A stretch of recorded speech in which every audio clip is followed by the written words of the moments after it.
كم لبثتم في الأرض عدد سنين قالوا لبثنا يوما أو بعض يوم فاسأل العادين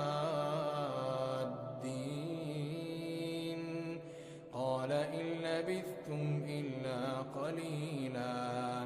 لو أنكم كنتم تعلمون أفحسبتم أنما خلقناكم عبثا